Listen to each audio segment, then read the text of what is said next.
Hello, everyone, and welcome to the W2 Report, Alive 2. Today, we are going to take a look at Early Access Not Included. I am your host, Sanji Himura. Today, we are going to be joined by the rest of the panel in just a few minutes, but we are going to first analyze what is the W2 Report and what the W2 Report actually stands for. The W2 Report is a weekly podcast that talks about the gaming industry that we all grew up and love. Each episode of the W2 Report runs approximately 1 hour and features more fun than we are legally allowed to have. But what makes us qualified to speak before you today on early access and why it impacts the industry today? We all have different backgrounds that differ from one another. After all, no two people are alike. But why should we conform to one way of thinking when we consume entertainment? We at the W2 Report see the news through different eyes and without the dreaded echo chamber. Well then, who are we? Now I'm going to let the rest of the panel speak for themselves, but as for me, I am Sanji Himura. I play a taxman on YouTube. My true truth and a lie is that I was raised right here in DFW, Texas. I gave a digital homicide game a 4 out of 10 because I enjoyed the underlying asset pack. I started the W2 Report in 2017.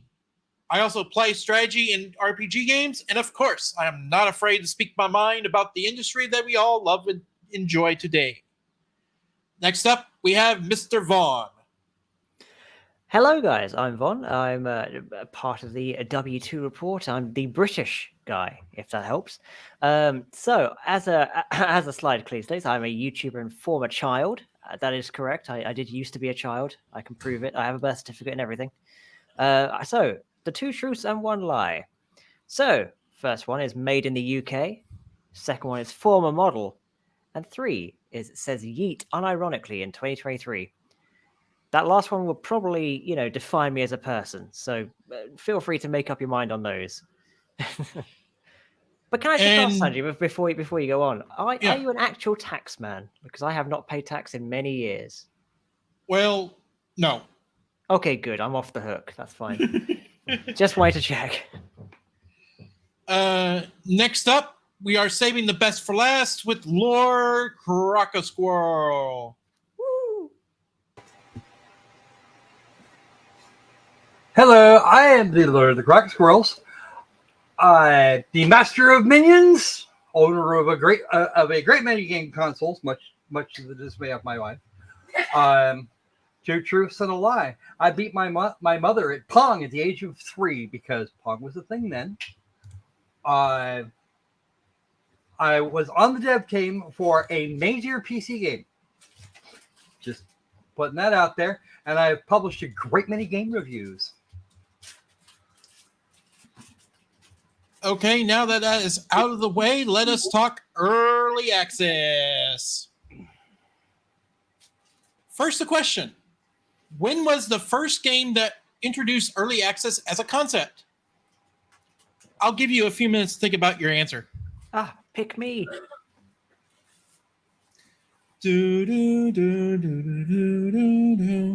Okay. Would you believe me if I told you it was Minecraft way back in 2009? I would not believe you, Sanji, but you know what? Fair enough. For the record, no, I wouldn't. I'm not buying that either. But at the same time, that was the first time that the words early access were used. Fair enough. I would believe anything the taxman says, to be fair. Yeah, well. The first versions of Minecraft were indeed free, but when Marcus Pearson, aka Notch, decided to create a paid version of the game, he did so on the promise that those who bought in early would get a free copy of the game of the finished product. But this Sanji, promise... Did he make good on the promise? Yes, he did. In 2011, after Pearson quit his job 8 months after he made his initial promise and established Mojang. Good Early man. access, as we know it today, was first started by Valve in 2013. The concept was similar to Minecraft's early access program. You pay to get in early on the game's development on the promise that the finished game will be free to those who paid in to get in early enough. Of course, we wouldn't be here if early access worked like a champ. There has been notable failures of early access over the years of early access. Let's go over the notable ones from the early days of early access.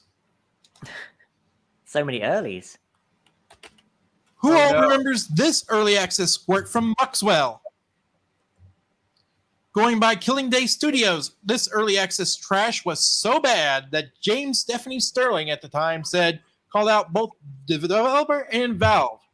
The developer called out for abusing the early access program and called on Valve to remove the title for misrepresenting gameplay. Valve complied, saying, quote, "On Steam, developers make their own decisions about promotion, features, pricing, and publication. However, Steam does require honesty from developers in the marketing of their games. We have removed Earthyear 2066 from the early access program on Steam. Customers who have purchased the game will get a refund on the store page until Monday, May 19th.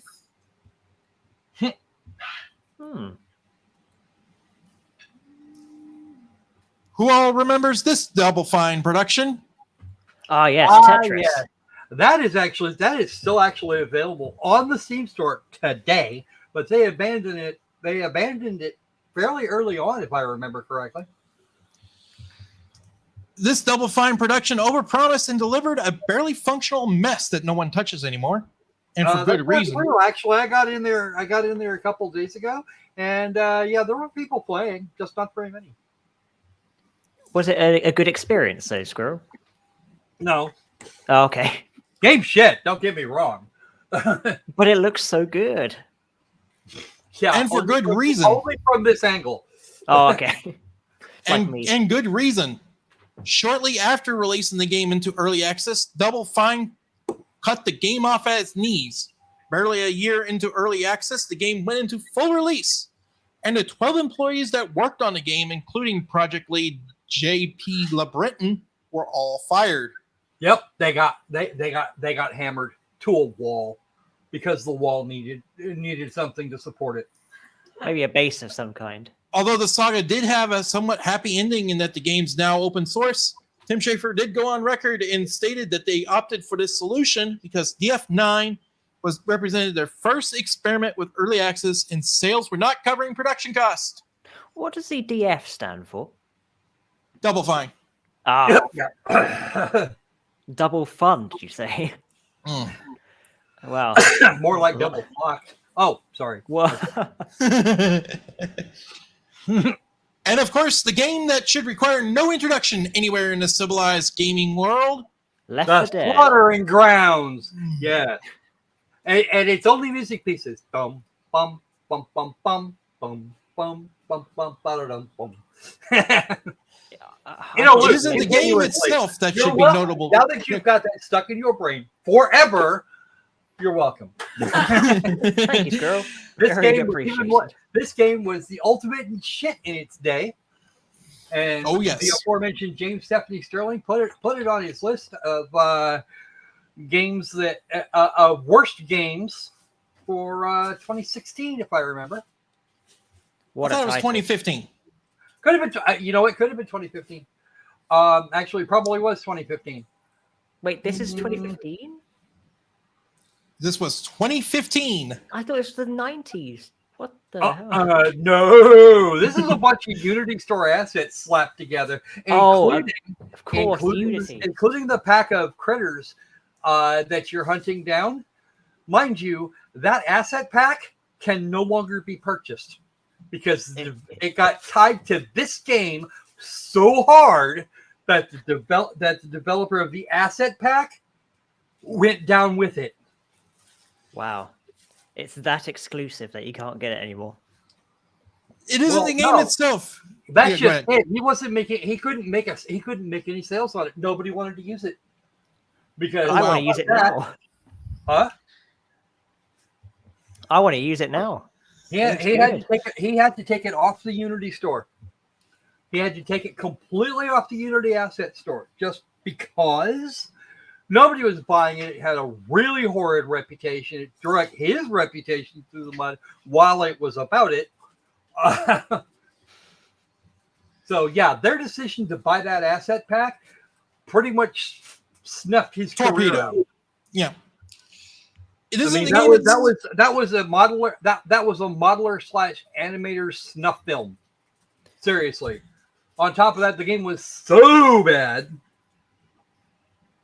that the game was so bad, and the screaming after Jim Sterling put up his first video about it so much that it wound up in a defamation suit that lasted for over a year before it was finally settled with, "You fuck off, go away, do not darken my door again. You can't sue me for this again, but go away." Oh, how nice of them. But in the meantime, it isn't the game itself that should be notable here, but rather it is the developers themselves. Digital Homicide were two brothers that took Valve to the cleaners, figuratively speaking, before running into the brick wall known as reality. Okay. The brick wall known as reality was a certain crocus squirrel covering the shit out of all of his lawsuits, including their attempt to sue everybody, quite literally, as in if you even knew that video games were a thing, you could be considered competition or someone that supports the competition, and therefore you were subject to up to $1 billion. What was it? $1 billion or $2 billion? Dollars as a consequence. Yeah. Here's how their system worked. Hold on. This is my bag. I'll finish this one for you. The passion is just oozing from you, Squirrel. Yeah, that was that lawsuit that was filed to Valve looking for names, and making all of the really retarded arguments. That was definitely a thing. But it caused Valve to shut them down, shut them off, and ban them. Mind you, can still get their games on itch.io. It's entirely possible. There are whole packs of these games. The way they would usually do these, and the Slaughtering Grounds were actually an exception to this, they would throw together an asset pack, set up whatever map they were going to, so on and so forth, and then once they had their game together, they would change the art assets and release it as a new game. What was it? It was Attack Sub that was eventually released as God. What was it? What the hell was that game? Oh, Jesus, I don't know. The first game was Mini Attack Sub. But the next, oh, that's right. It was Hovering Helief. I remember now. One of those was one of the two of them, and I'm pretty sure it was it was Mini Attack Sub, was so much a product of Hovering Helideath that if you looked in the upper left-hand corner in windowed mode, all the way up there in the nice little bar, it still said Hovering Helideath. Oh, geez. This happened with Krog Wars and several others on the same along the same vein, and then we got the Wyatt Derp incident, in which they released one called Wyatt Derp, and then a little while later they released Wyatt Derp 2, having done nothing to the game but changed the camera angle. Everything else was fucking identical. I actually staged a live stream for this purpose. That's impressive. Yeah, and recycling is a good thing, but not to that point. You can recycle game assets if you really have to, but don't recycle the entire fucking game. Right. Please. Then Here's how there's. they didn't even bother to change the text because the text was originally you were behind Wyatt and looking down a shotgun type street, and your job was to kill everything that came at you. Well, on the other side of that, when they released Wyatt Dirt 2, they flipped it up and didn't bother to change the directionality of the text, so you could actually see it pop up when it was supposed to, but you were looking at it edge on as opposed to actually being able to read it. And if you were quick, you could actually get screenshots of this that might be legible, kinda, if you knew exactly what you were looking at already. So those that bought Wyatt Dirt and then bought Wyatt Dirt 2, they spent $5 twice for the same fucking game. This was not, and they did this on a lot of different shit. For example, they have a whole bunch of kind of Space Invader-y clones. Yeah, I remember those. And they produced one set of games, and then swapped out the assets for what would normally be the aliens in a Space Invaders clone. And they did that for 5 games. Then they changed all of the assets and did it again, like 5 or 6 different times. There's like 30 of those games. Yeah. And they're all exactly the same. They did have a couple of really interesting. They had a couple of IPs that were not maybe so bad. Not in my crapper. That was one that was different from most of the rest. Sorry, what was it called? Temper Tantrum. That was shit. It was actually an asset pack incomplete. In total, that they turned into a maze, and you had to go to. Then you had to run around destroying the house. This was followed up by a second game where your job was to destroy the fucking town. That was not so great. Then there was ELT, the extra large testicle. I don't know anything about these guys, you know. Yeah, but that lawsuit, that second lawsuit, the one that they were looking for names from Steam for. Yeah, that attempt at a subpoena. I think that's what that was supposed to be. Had 10 named defendants. They had not named the others that they wanted, but if you followed that thing to its logical conclusion, there were like 4 people in Siberia and 2 people, 3 or 4 people, as a little family group in the middle of the fucking Congo that nobody has seen for 100 years. They don't know what a video game is. They were safe. Everyone else on the fucking planet was into them a good $1 billion. I can tell you're very passionate about this, Squirrel, to be fair. I spent way too much time researching these people. Way too much time. And I barely got started on YouTube because of this. Mm-hmm. On top of that, I think I have almost every game they ever made. There's the so what was it? One night it's like 5 Nights at Susie's that was never actually released. That was actually about beating. It was actually about beating women till they coughed up all the money. Oh wow! You can imagine what those women were doing for you to think that they owed you money. I don't think I want to know. Here's how their system worked. They would introduce a game on Steam Greenlight, a system that was used to allow indie developers to get onto Steam and bypass the usual Valve quality assurance checks by having the community vote on their entry. Yeah, the Greenlight gatherings were a whole lot of fun, and rip Greenlight, I want you back. Come. Once a game made it past the Greenlight system, the real abuse begins. They would release it feature complete on the early access to farm profits from trading cards. But you notice that I used the term game kind of sarcastically here. This is because they pushed the term asset flip onto the mainstream. And of- yeah, but Jim Sterling coined it, so Yeah, fair that point. that was on him. Yeah. And of the 21 games that Digital Homicide put on Steam, not a single one made it to full release.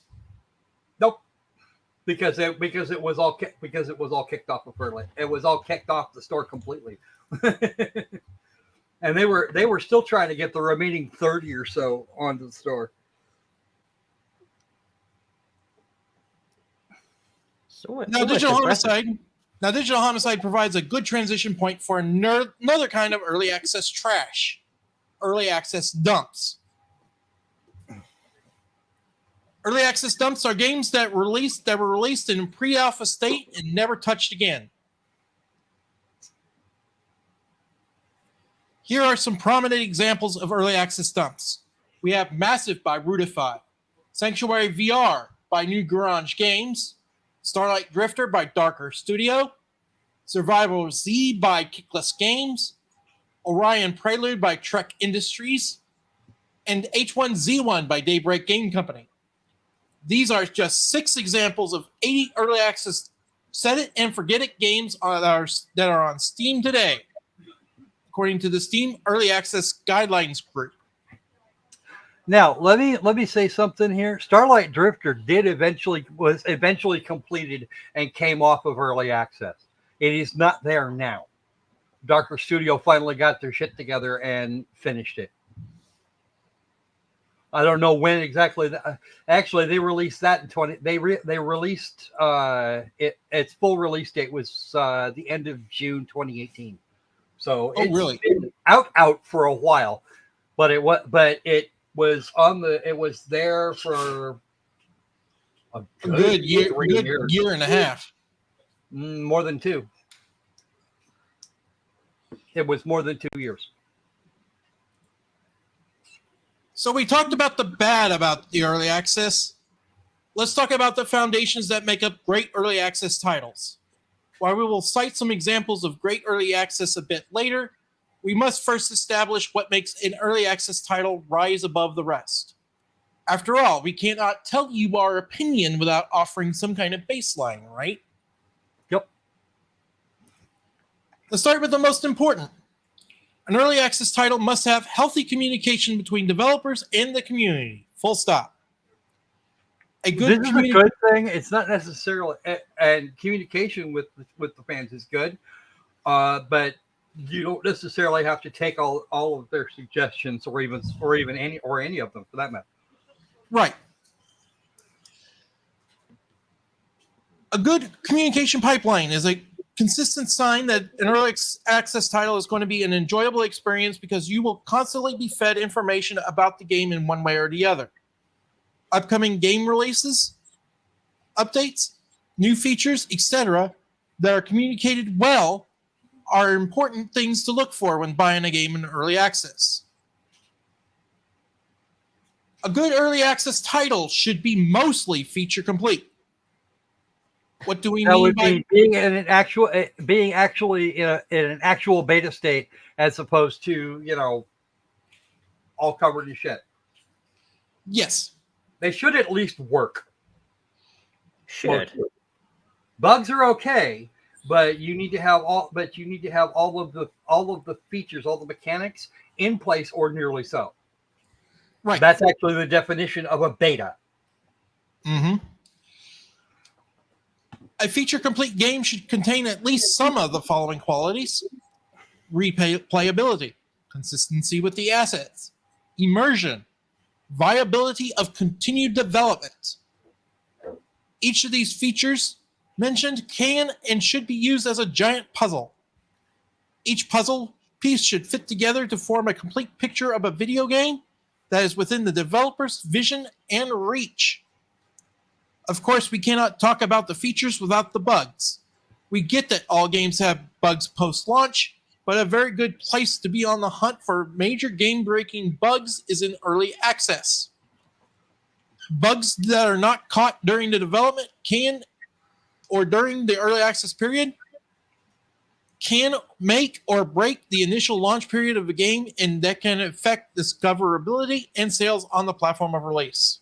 Okay, what he's not saying here, and that's kind of, and this is all this. I'm not done with it yet. What he's not saying here is that a lot of it used to be that if you had any major bugs, you were going to have to do recalls. So you checked it very carefully. In the days of the internet and easy methods for patching, some bugs get let go. A lot of the better developers are going to try and get as many of the bugs as they can, but some bugs don't actually crop up until you see them in the wild. And early access is actually good for that. What I would do is what I think I would do is set up a game that is feature complete and let the wild figure out exactly where the big bugs are, so that we can squish them before a full release. 3 to 6 months down the road. Is that what Cyberpunk should have done?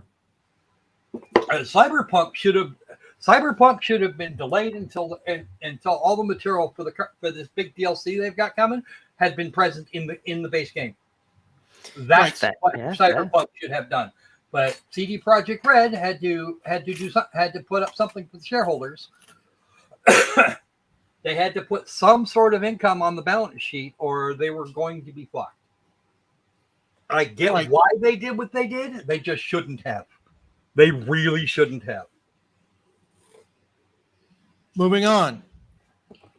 If by the off chance a game is not feature complete, then it should have a roadmap for major milestones. Yeah, roadmaps are nice, but they don't always get followed. So that's kind of a thing there. You gotta be careful about those, and don't assume that the roadmap as it exists is the way it's going to be going. It's the way it's going to be going forward, or even necessarily on their, or even necessarily going to be achieved on any kind of a schedule. Because there's always things that'll push a road, especially roadmap bits. Also, beware the game that is overpromising. Beware. Oh yes. Because if they're promising you Jupiter, maybe you might want to think that what they're actually going to be delivered is a fairly large pebble. Hey, if it's a good pebble, I'll take it. Well, if they promise you a pebble and then deliver the moon, then yippee, great. Okay, that's a thing. Again, do a thing, do it well, and move the fuck on. That's really what's going to make or break a game. Okay, does it do that?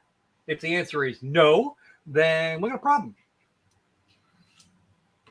So, like hunting a pearl in the sand, here are some examples of early access games that we feel fit these criteria that we have set forth. Let us start with the most obvious choice, Satisfactory. That is still in early access, and it's actually doing quite well. Update 8 is going to they're switching over from Unreal 4 to Unreal 5, so that's going to cause that's going to cause a whole host of problems. But hopefully they've managed in the last year or so since this was announced, they're going to actually manage to get it straightened out. That would be good. I would like that. Having played Satisfactory quite a bit, yeah. No, really, I have way overplayed Satisfactory. It's okay to have an addiction, man. Trust me, it's fine. Well, I've actually got. There's a few games I'm working with right now. Where did I do with it? Here. But yes, I found the game called Satisfactory.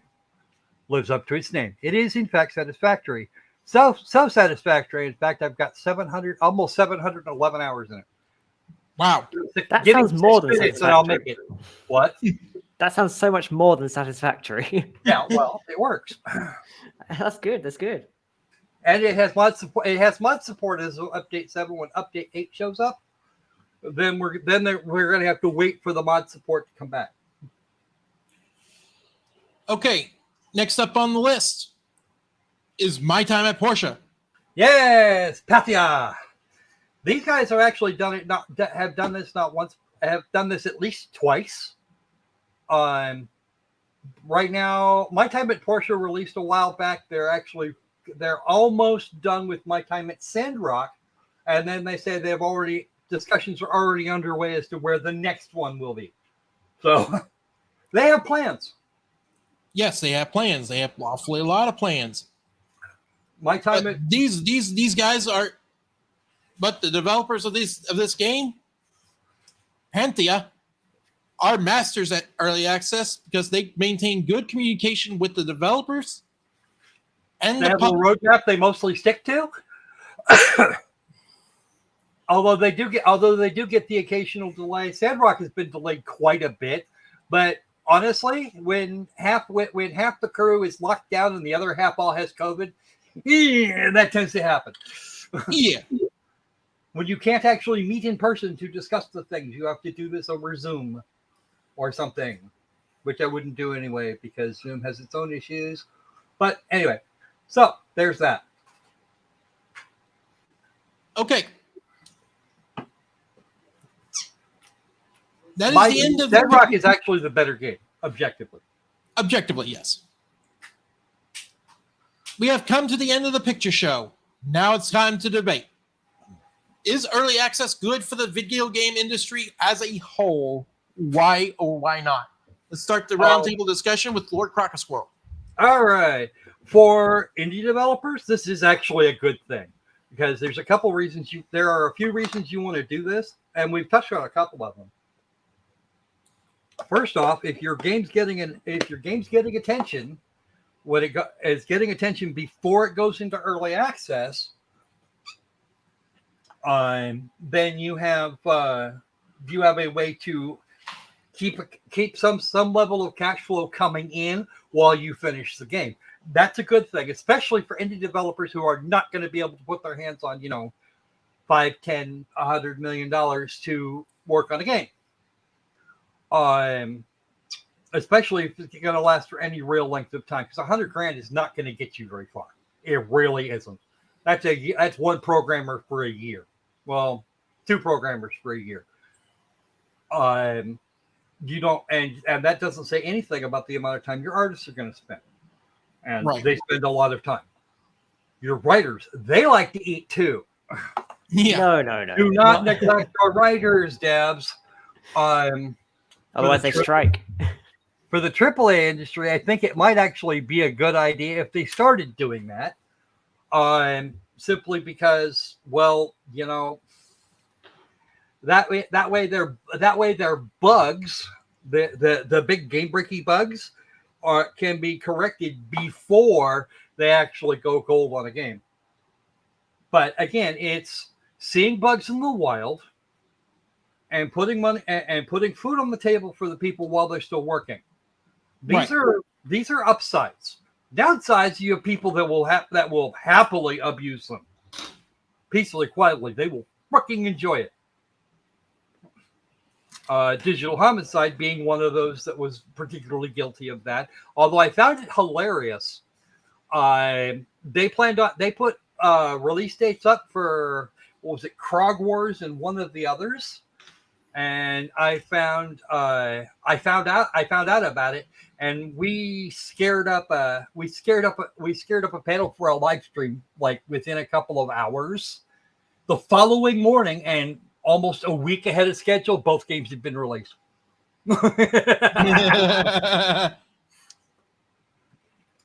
Needless to say, they were the boys, they were watching. They were watching our shit.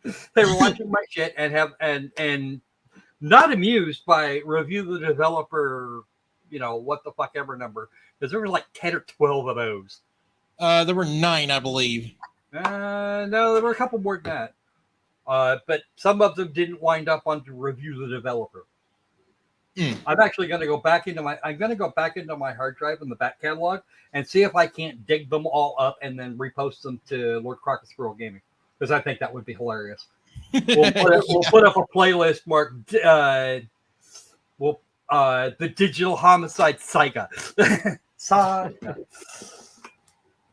Actually, premiere them once a week. Could do that for the foreseeable future.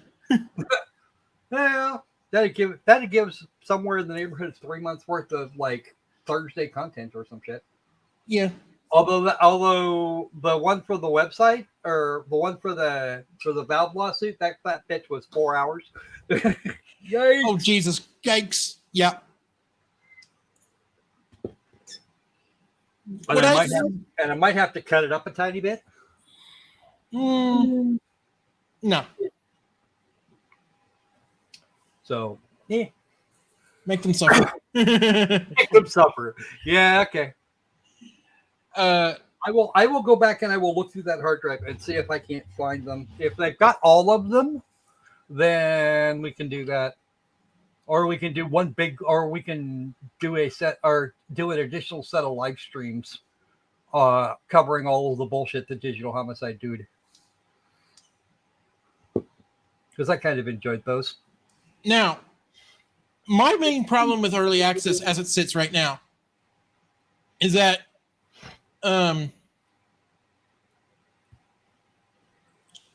it's not the indie developers that are abusing the system, Although some of them are.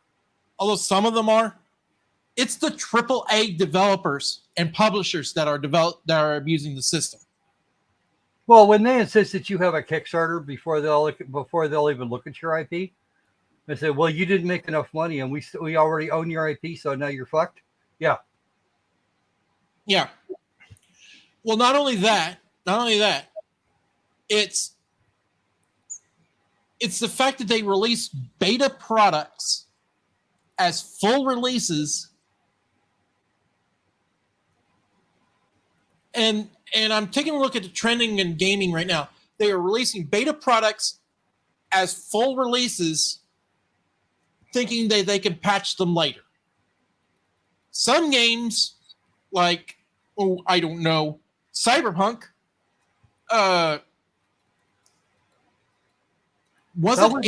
some of them wasn't able to be patched to a playable state. Batman Arkham Knight is another bad example of this. Because they released it in such a poor condition on PC. I mean, it plays fine on PS4. Don't get me wrong. But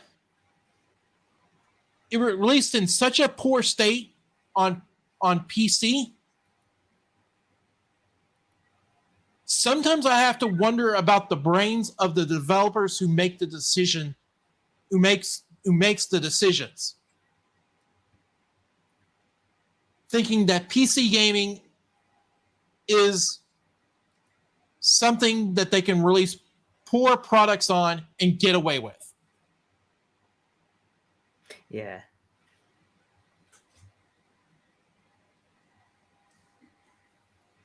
I feel like it happens all too often these days. They just seem to pump out things which seem half broken, and then they just patch it in day one patches or whatever. And it's just like, that's not really acceptable, especially when you're paying full price for a game. So maybe early access is a good thing, if it's released with the stamp of early access, so it's very clear and clear cut what it's supposed to be, and not that it's like, oh, this is the full release, good luck. I feel like that early access is a good thing, deep down. Sure, some people do abuse it, but realistically, I think it is good to get the player base involved in actually patching out bugs and actually bringing them to attention. Yeah, it is. But on the other hand, though, I'm gonna play advocate here. Devil's advocate? Just a regular advocate, I reckon. Well, he needs to be more specific. If I was playing the devil's advocate, oh Lord, I would get in so much trouble. But you wouldn't, because it would be devil's advocate. It wouldn't be you getting in trouble. It would be the devil. True. Right. Let me offer this point. Let me offer this point up for contention. If a game released in a broken state on PC, and I noticed that the trend is continuing on into console gaming as well. So it's going it's going like a massive pipeline. Games like Golem should not exist as full releases as they sit right now. And Golem was an embarrassing game. I can't believe someone actually made that game. I mean, don't get me wrong. I love the idea. I love the effort that the developers put into that. But whoever made those decisions, knock 'em,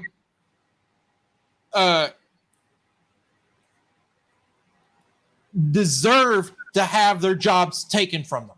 I'm surprised they're even a developer, if I'm honest. Like that, it's awful. The way it looks is Nakon is a horrific. publisher. But even Oh, so, Nakon? it looks... Yeah, we don't talk about Nakon. Ooh, those people are. You should have seen what they did to the Paranoia game. They don't get to do that now. Oh, not only that, but the Frogwares.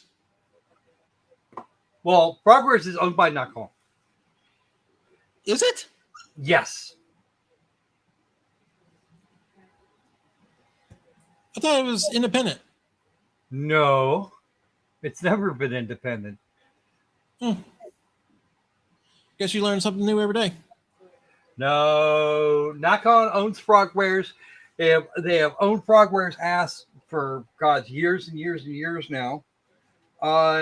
All through their Sherlock Holmes days, and Nakon is well known for forcing their developers to remove things that are part of the license. We'll talk about the Sinking City, because that was a thing that got done. I'd forgotten about that game.